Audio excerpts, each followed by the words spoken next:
పాపం ఈ మధ్య బాలినేని శ్రీనివాసరెడ్డి గారు మాట్లాడాడని చెప్పి ఆయనది ఒక పెద్ద అంశం వేశారు. పాపం బాలినేని శ్రీనివాసరెడ్డి గారు మా అందరికీ మిత్రుడే, మాతో పాటు కలిసి పనిచేసినటువంటి జగన్మోహన్ రెడ్డి గారి వల్ల ఎమ్మెల్యే అయ్యాడు, జగన్మోహన్ రెడ్డి గారి వల్ల మంత్రి అయ్యాడు. సమర్థవంతమైనటువంటి విద్యుత్ శాఖని ఆయనకి జగన్మోహన్ రెడ్డి గారు ఈయన సమర్థవంతుడు అని చెప్పి అప్పచెప్పాడు. అసలు నేను మంత్రిగా పనిచేశా, వాసన మంత్రిగా పనిచేశాడు, వాసనతో మాకు అనుబంధ సంబంధాలు ఉన్నాయి, నెల్లూరు జిల్లాకి ఇన్ఛార్జి మంత్రిగా పనిచేశాడు. ఇంత అసత్యాలు మాట్లాడతాడని నేను ఏ రోజు అనుకోలేదు. ఏదైనా చంద్రబాబు నాయుడు పవన్ కళ్యాణ్ దగ్గర మెహర్బానీ కావాలంటే నువ్వు వెళ్ళేదన్నా మాట్లాడచ్చు, కానీ జగన్మోహన్ రెడ్డి గారి మీద మాట్లాడడానికి, ఆ ప్రభుత్వాన్ని గురించి విమర్శించడానికి, ఆ ప్రభుత్వంలో బాధ్యతాయుతంగా పనిచేసినటువంటి వ్యక్తిగా నీకు మనసు ఎట్లా ఒప్పిందో నాకు అర్థం కావడం లేదు. ఎందుకు మాట్లాడుతున్నానంటే ఈ విషయం, క్యాబినెట్ గురించి మనకు తెలియదా, క్యాబినెట్ నిర్ణయాల గురించి మనకు తెలియదా, క్యాబినెట్ సమావేశం రేపు జరుగుతుందంటే వాసనాను అంతలో మంత్రిగా పనిచేశానని చెప్తున్నావు. ఎంత హడావిడిగా ఉంటారు అధికారులు, ఎన్ని రకాలైనటువంటి అజెండాలు ఉంటాయి, ఎన్ని రకాలైనటువంటి ప్రయోజనాలు, రాష్ట్ర ప్రయోజనాలు ఉంటాయి, ఎన్ని రకాలైనటువంటి చట్టాలను తీసుకొస్తారు, ఎన్ని రకాలైనటువంటి విధానపరమైనటువంటి నిర్ణయాలు తీసుకుంటారు. ఆ నిర్ణయాలు తీసుకునేటువంటి సమయంలో రాత్రి బగుళ్ళు పనిచేసినా సరే అజెండా దగ్గరికి వచ్చేటప్పటికి కొన్ని మిస్ అవుతాయి, కొన్ని రాకుండా పోతాయి. జగన్మోహన్ రెడ్డి గారి దగ్గర బహుశా నువ్వు ఉన్నప్పుడే నేను మంత్రిగా లేను, నేను లేనప్పుడు నువ్వు మంత్రిగా ఉన్నావు కాబట్టి ఎన్ని సందర్భాలలో మేము అయ్యా ఇది మాకు అవసరం అని అంటే పాపం జగన్మోహన్ రెడ్డి గారు ఆ అవసరాన్ని దృష్టిలో ఉంచుకొని టేబుల్ అజెండా కింద అందరిని అడిగి ఏమయ్యా ఇదిగో ఈ మంత్రి ఇది అడుగుతున్నాడు, ఆయన నియోజకవర్గానికి ఆయన జిల్లాకు సంబంధించినటువంటి లేకపోతే ఆయన శాఖకు సంబంధించినటువంటి సమస్య, దీన్ని పరిష్కరించడానికి మనం టేబుల్ అజెండా కింద తీసుకొని మాట్లాడడానికి మీకు ఏదైనా అభ్యంతరం ఉందంటే అభ్యంతరం లేదు అని చెప్పి లేదా ఏదైనా అభ్యంతరం ఉంటే దాన్ని డిఫర్ చేసి మళ్ళీ వచ్చే మీటింగ్లో మాట్లాడదామని చెప్పి ఎన్ని సందర్భాలలో మనం నిర్ణయాలు తీసుకోలేదు. అటువంటిది ఈరోజు ఏదో అర్ధరాత్రి నాకు ఫైల్ వచ్చింది, నీకు అర్ధరాత్రి ఫైల్ వచ్చేది ఏంది, నువ్వు ఉన్నప్పుడు ఈ ఫైలింగ్ సిస్టమ్ ఉంది, నీకు ఎవడో ఒకటి తీసుకొచ్చి నీ దగ్గర సంతకం పెట్టమంట, నీకు ఆటోమేటిక్గా నీ సిస్టంలో వస్తుంది ఫైల్, నువ్వు చూసుకుంటావు. ఆ సిస్టంలో వచ్చేటువంటి ఫైల్కి అర్ధరాత్రి ఫైల్ వచ్చింది, అపరాత్రి ఫైల్ వచ్చింది, నా మీద ఒత్తిడి వచ్చిందంటే నువ్వు ఎవరి మొహమాటం కోసం, ఎవరి మెహర్బానీ కోసం, ఎవరి దగ్గర నువ్వేదో నీ స్థాయి పెంచుకోవాలనేటువంటి ఆలోచన కోసం విమర్శలు చేసావో అర్థం కానిటువంటి పరిస్థితి. నువ్వు దయచేసి ఎప్పుడైనా సరే పార్టీని వదిలిపోయావు అనేటువంటిది బాగుంటుంది, కానీ ప్రభుత్వం మీద నువ్వేదైతే మంత్రిగా పనిచేసావో ఆ ప్రభుత్వం మీద, ఎవరైతే నీకు అవకాశం ఇచ్చారో ఆ నాయకుడు జగన్మోహన్ రెడ్డి గారి మీద నీకున్నటువంటి అవకాశాలు ఏందో తెలియదు, నువ్వు ఏ ప్రయోజనాలు ఆశిస్తున్నావో తెలియదు.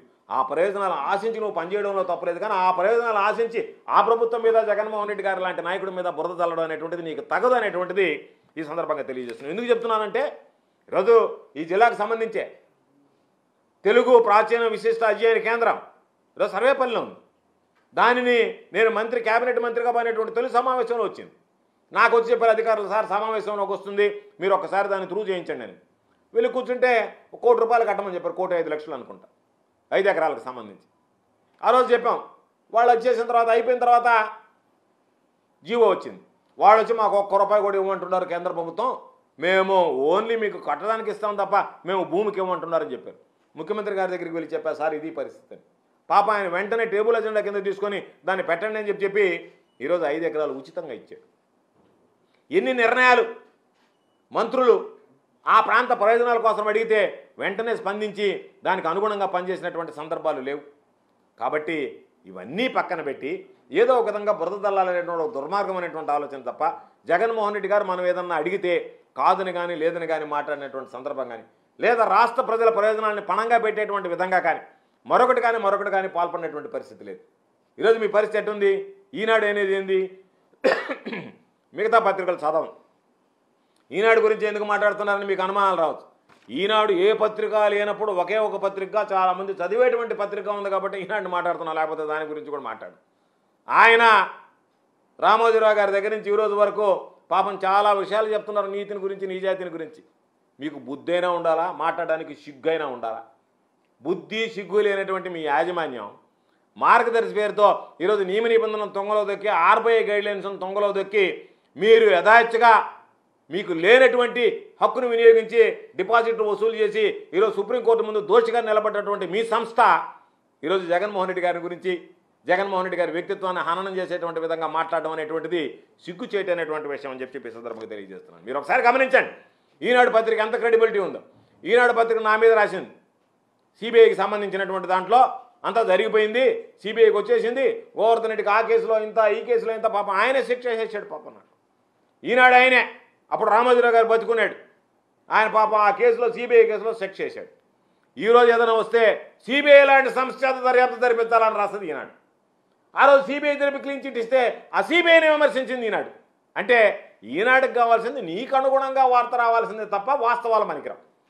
సిబిఐ మీద విచారణ చేసింది, వాస్తవాలు వెలుగు చూస్తున్నాయి. గోవర్ధన్ రెడ్డికి నైతికత ఉంటే రాజీనామా చేయాలని పెద్ద పెద్ద బ్యానర్ ఐటెంలు మీరు రాసి, ఆ రాసిన తర్వాత సిబిఐ విచారణ పూర్తయ్యేటప్పుడు ఈరోజు అయిపోయింది, రేపు అయిపోయింది, దొరికిపోయాడు, అయిపోయింది, ఆ ఉపాహార కేసు ఒక ఆయన, ఈయన సోమిరెడ్డి ఒక ఆయన, పంచాయతీ పెట్టి ఆయన, వీళ్ళందరూ కలిసి కేసులు శిక్షలు కూడా ఖరారు చేశారు. ఈరోజు కూడా అదే పరిస్థితి ఉంది మీది.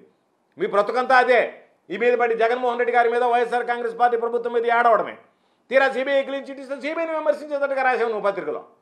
కాబట్టి మీ ఆలోచన విధానం ఏ విధంగా ఉంది అంటే ఇక అజెండాతో పనిచేస్తున్నారు మీరు. ఆ అజెండా ఏంది?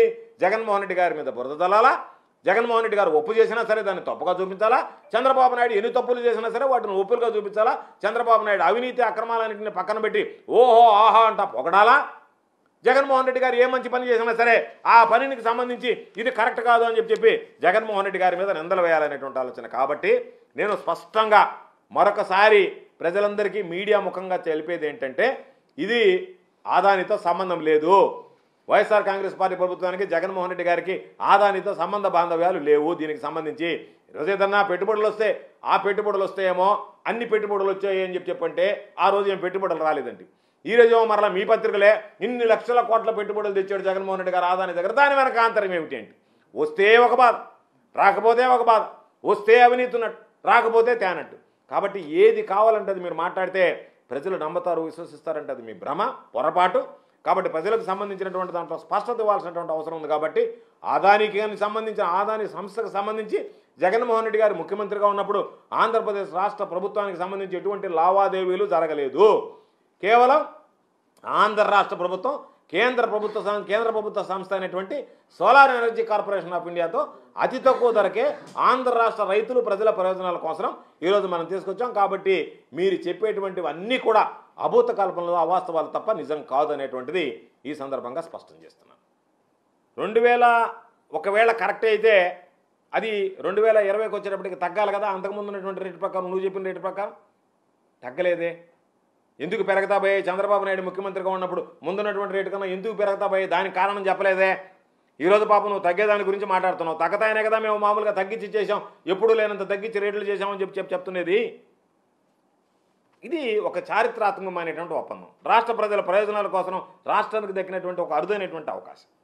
కాబట్టి ఏ ప్రభుత్వంలో ఏ ముఖ్యమంత్రి కూడా సాధ్యం కాకుండా ఈరోజు అతి తక్కువ ధరకే కరెంటు తీసుకొస్తే దానిని ఏదో ఒక విధంగా ప్రజల దృష్టి మరల్చడానికి జగన్మోహన్ రెడ్డి గారి ఆలోచన వల్ల, జగన్మోహన్ రెడ్డి గారి కృషి వల్ల, జగన్మోహన్ రెడ్డి గారు తీసుకున్నటువంటి నిర్ణయాల వల్ల ఆంధ్ర రాష్ట్రానికి తక్కువ ధరకే కరెంట్ వస్తుందనేటువంటి దానిని ఏదో ఒక విధంగా పక్కదారి పట్టించాలి. జగన్మోహన్ రెడ్డి గారి పుణ్యాన రైతులకు 9 గంటలు ఉచిత విద్యుత్తుకు సమృద్ధిగా ఈరోజు అధికారంలో లేకపోయినా ఆయన అధికారంలో ఉన్నప్పుడు సమృద్ధిగా సమకూర్చాడు అనేటువంటిది వినిపించకూడదు, వినపడకూడదు. కాబట్టి దాని మీద ఏదో ఒక విధంగా బురద చల్లాలనేటువంటి ఆలోచన రాసి ఈరోజు వాళ్ళంతటి వాళ్ళు రాసినటువంటి దాని మీద రకరకాలైనటువంటి కథనాలు ఏదో ఒక విధంగా మాట్లాడడం, ఇది దాదాపుగా చూస్తే ఏటా మనం చూస్తే 3750 కోట్లు, 4000 కోట్ల రూపాయల వరకు ఈ ఒక్క నిర్ణయం వల్ల, ఒప్పందం వల్ల మనకు వచ్చేటువంటి ఆదాయం. అంటే తీసుకునేటువంటి నిర్ణయం ఈ 25 సంవత్సరాల కాలంలో, 25 సంవత్సరాలుగా మనం తీసుకున్నటువంటి దానివల్ల సంవత్సరానికి సగటున 4000 కోట్ల రూపాయలు అంటే 1,00,000 కోట్ల రూపాయల రాష్ట్ర ప్రభుత్వానికి ఆదాయం వచ్చేటువంటి అంశం. వీటన్నిటినీ మరుగున పెట్టి ఏదో ఒక ఈనాడులో మరొక అతను రాశాడు. ఏమని రాశాడంటే గుజరాత్లో ₹99 వస్తుందన్నారు. ఇంటర్ ట్రాన్స్మిషన్ ఛార్జెస్ ఏమన్నా ఈనాడు భరిస్తుందా? ఏమన్నా ఆయన కిరణ్ గారు వచ్చి ఏమన్నా నేను భరిస్తానది మీరు ₹99 ఇస్తానని చెప్పి నువ్వేమన్నా ముందుకు వస్తావా? నువ్వేమన్నా చెప్పదలుచుకున్నావా? ఇంటర్ ట్రాన్స్మిషన్ ఛార్జెస్ లేకుండా ₹99 అయితే ఇంకొక ₹2 ఇంటర్ ట్రాన్స్మిషన్ ఛార్జెస్కి అయితే అది ₹4 కాలేదా? కాదా? కాబట్టి ఏదో ఒకటి నువ్వు రాయాలా. నువ్వు రాస్తున్నావా లేకపోతే చంద్రబాబు నాయుడు ఆ తెలుగుదేశం పార్టీలో ప్రింట్ చేసి పంపించినటువంటి కాగితానికి అచ్చులు ఏదన్నా ఉంటే వాటిని సవరించి అచ్చు తప్పులు సవరించి ఏమన్నా ముద్రిస్తున్నావు అనేటువంటిది అనుమానం. ఎందుకంటే మీరు రాసేది అయితే ఇంత దారుణంగా, ఇంత తెలివి తక్కువతనంగా రాయాలన్నటువంటి పరిస్థితి ఉండదు.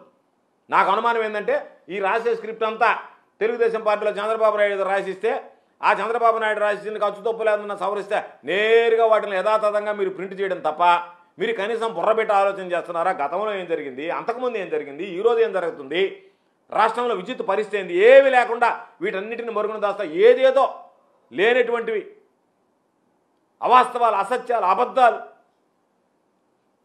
కాబట్టి ఇవన్నీ ఒకసారి ఆలోచన చేస్తే ఈరోజు దానికి సంబంధించి జగన్మోహన్ రెడ్డి గారు తక్కువ ధరకు కొంటేమో ఇది తప్పు, చంద్రబాబు నాయుడు ఎక్కువ ధరకు కొంటేమో అది ఉపాయాన్ని వెనకేసుకుని వస్తా, ఆయన హయాంలో ఎక్కువ ధరకు కొన్నాడా మీరు ఇది మా దగ్గర ఉన్నటువంటి ఆధారాలతో సహానంటే అయ్యేమో బ్రహ్మాండం. తక్కువ ధరకు కొన్నాడానంటే అబ్బాయి ఇది తప్పు. ఇది ఆదానితో ముడిపడినటువంటి అంశం.